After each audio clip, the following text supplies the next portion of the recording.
Energy management. Energy management describes what a lot of sports psychologists use for the energy that can drive you in any type of direction that you would like. Specifically, when dealing with sport, they use that term to describe where you are prior to or during and or after your competition or event. I'm going to use energy management to describe sport, life, academics, and a lot of other areas, because I think the energy or the way that you manage your energy will dictate and control your event, i.e., or that is the test of life, the test in competition, and the test academically. And then of course there are numerous other types of tests that you'll be going through in your life. Nonetheless, energy management, if I have too much energy when I'm competing, I may be out of control. If I don't have enough energy when I'm competing, I may be flat. I may almost be close to sleep. Can you see what I mean now when I'm talking about energy management? Okay, so there's essentially a spectrum of where you want to be. Each person is going to be a little bit differently. Some of the ways and means that you can control your energy, and I think energy management is a good term for it. I'm just going to back up just a little bit, because there are several different ways and types of stressors that may come into your life, and that could be a form of energy. There are several different ways of thinking about anything. It takes energy to think about anything, and of course there are several different ways to do anything. And I'll give you an example. If I'm extremely nervous, I will compete in a competition a little bit differently versus not being quite so nervous. If I'm panic stricken when I'm competing, that is another whole different way of competing as well. You can use those examples when you're taking an academic test or giving a presentation or a speech in an oratory class or something like that, and or presentation at work, and or an interview, right? There's several different types of interviews. You can interview for a job. If you're panic stricken and overwhelmed by the whole process of that interview, the interview may go a little less ideal than you would like. And or if you're being interviewed by a television or radio or a news paper, and you're so overwhelmed and stressed and mismanaging the use of your energy, it can inhibit your performance. So again, can you see how energy management kind of plays into a lot of things that we're doing in our life, through sport, through academics, through job related type of things? Okay, so there we are. How do we control our energy and how do we manage our energy? That's what we're going to focus on today. There are 2 or 3 or 4 or 5 different ways that you can do it. Probably way more than that. What sports psychologists seem to suggest is you can, psych yourself up by talking to yourself. Self-talk, they call it, and we had a whole video on that.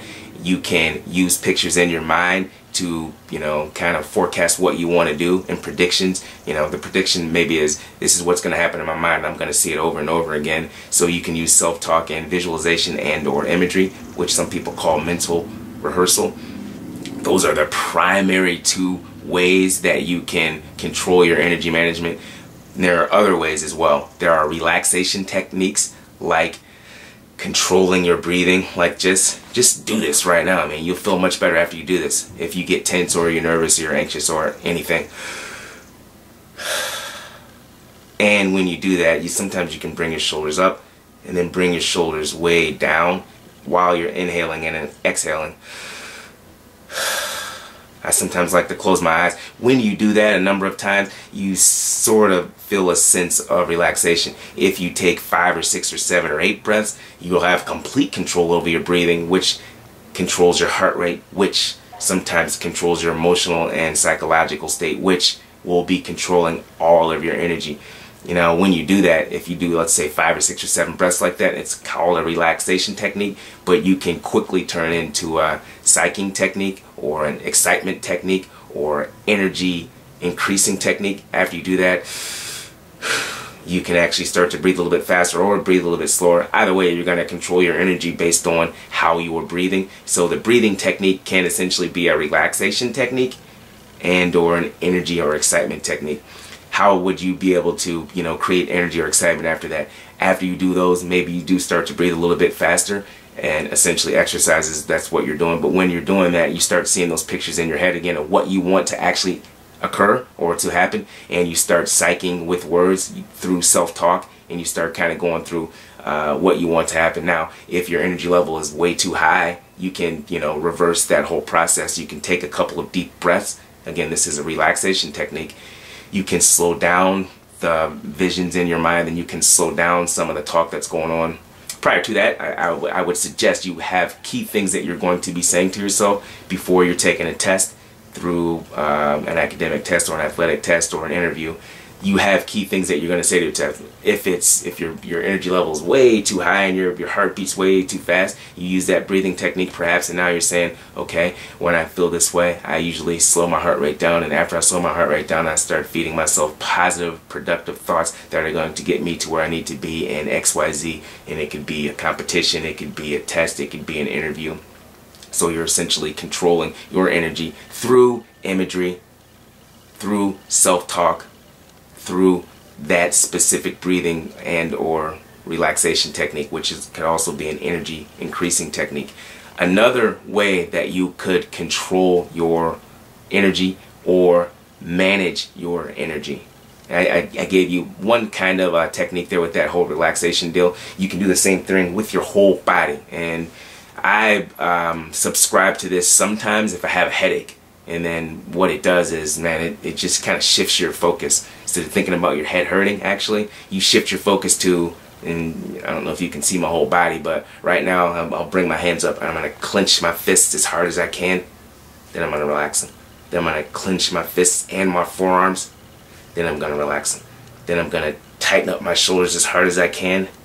Then I'm going to relax them. Then I'm going to do that whole area, shoulders plus my chest. Squeeze the fist. Squeeze the forearms, shoulders, chest. You go through that with your whole body.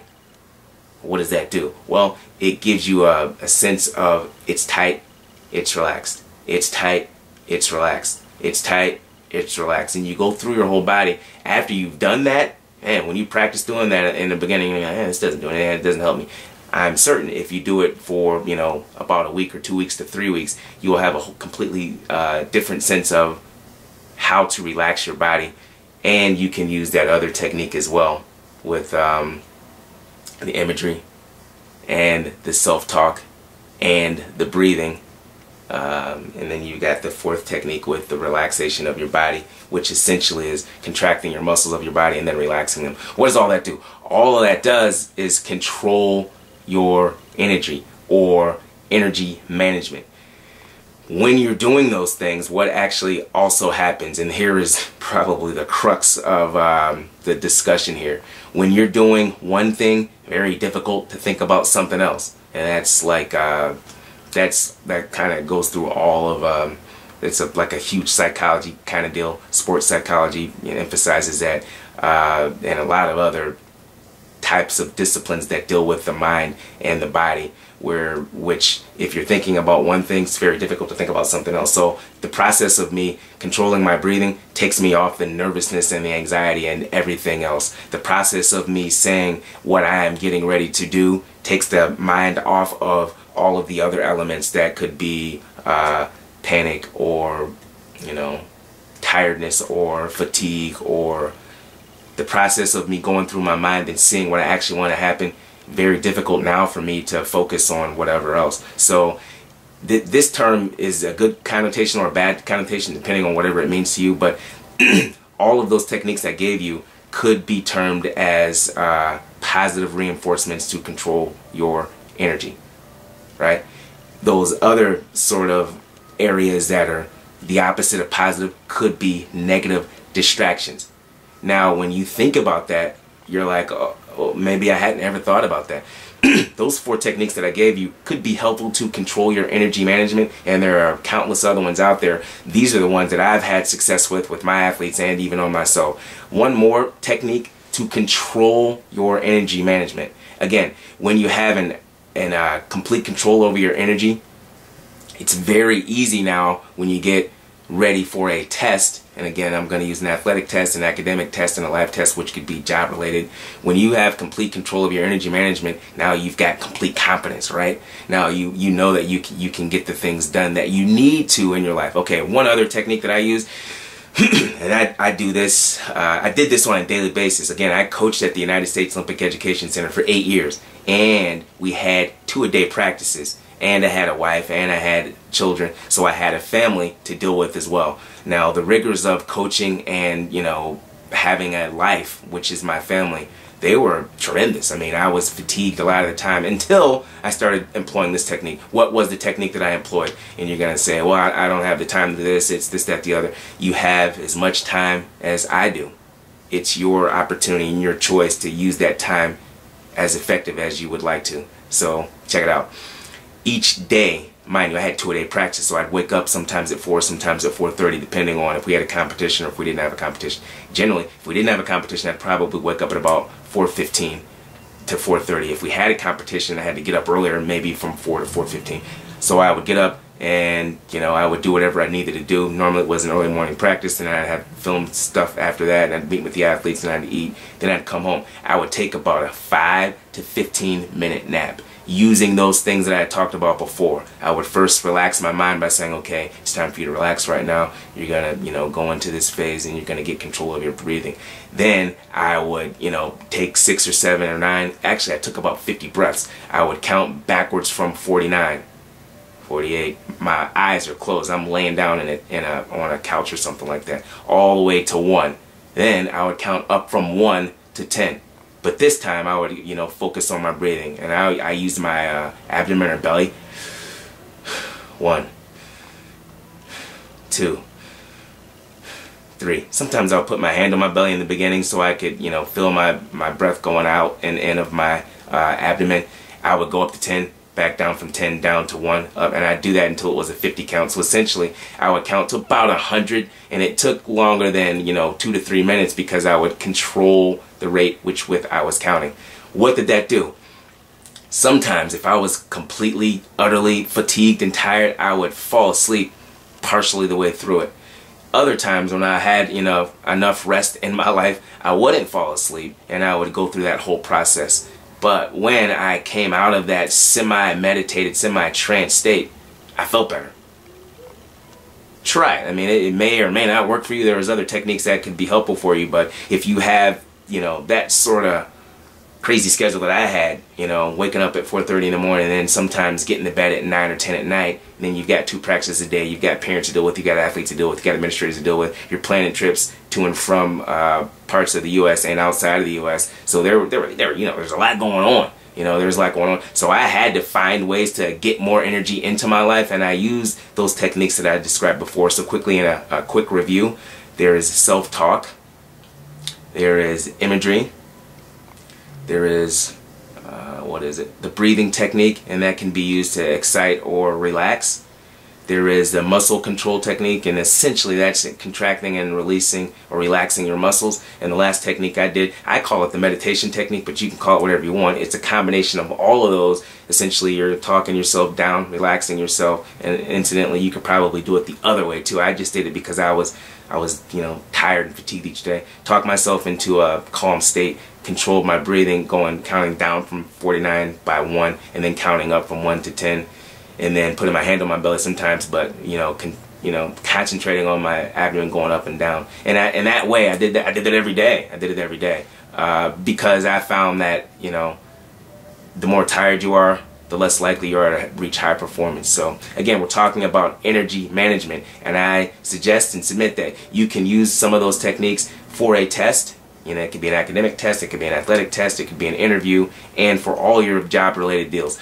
Again, I've said this on some other videos, practice is the key. If it doesn't work the first time, it's likely because you haven't done it enough times. And that's like a whole nother talk, and I'll probably give a discussion about that. A lot of times people want things to happen really quickly, and as in life, and I gave this example before, it takes time to develop, right? Babies come out of their mom's belly and womb and tummy, you know, they can't do anything. They just lay there. Then they start to creep.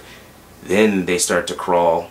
Then they start to wobble on their feet. Then they actually start to walk. Then they actually start to, you know, walk fast and jog. Sometimes babies, when they're learning how to walk, it looks like they're not walking. It looks like they're jogging. Once they get that whole balance thing down, then they actually start to run. And then, of course, they join sports like wrestling like this. What was that point of that little story? The point of that story was it's going to take time. So if you're using some of these techniques to control your energy management, you will be well served if you're patient and you take your time and you stay with it. I would suggest stick with most things you're trying to learn for 3 to 4 weeks, and then you got to believe it's going to work, and then it will work. Energy management. Remember, you can find out more information like this at youtube.com, Coach Shannon. Coach Shannon Talks.